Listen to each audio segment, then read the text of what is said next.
আপনারা যারা যারা ভীষণভাবে অফরুট বা অফবিট জঙ্গল ভালোবাসেন, যাদের বিশেষ করে খুব ভীষণভাবে জঙ্গল খুব পছন্দের জায়গা, যারা মনে করেন যে জঙ্গলে বেড়াতে গেলে ভীষণ যারা আনন্দ পান, যারা ভীষণভাবে উৎফুল্ল হন, ফুর্তিতে থাকতে পারেন, তারা প্রত্যেকে জানবেন যে আপনাদের মধ্যে কিন্তু আপনাদের জন্মছকে কেতু কিন্তু খুব বলবান। তার কারণ হচ্ছে যে আপনি এই যে বারবার জঙ্গলের পেছনে যান, আপনি এই যে ভীষণভাবে আদিম সভ্যতা, আদিম গন্ধকে ভালোবাসেন, আপনি বন্য প্রাণ, হিংস্র প্রাণকে ভালোবাসেন, এর মুখ্য কারণই হলো যে আপনার জন্মছকে থাকা কেতু।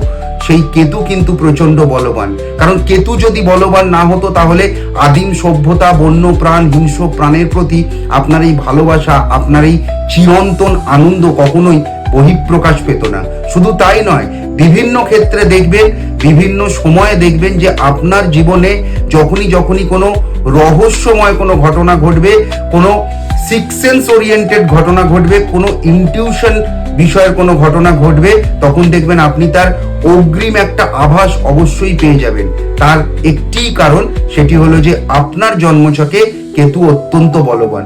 শুধুমাত্র নির্ভর করবে যে কেতু কোন রাশিতে, কোন ভাবে আপনার জন্মছকে অবস্থান করছে, তার ওপর নির্ভর করবে যে আপনার সিক্স সেন্স বা আপনার ইনটিউশন ঠিক কতটা কোন সময় কাজে লাগবে, নাকি সেটা কাজে লাগবে না, শুধুমাত্র আপনাকে জানান দিয়ে চলে যাবে। সকলে ভালো থাকবেন, সুস্থ থাকবেন।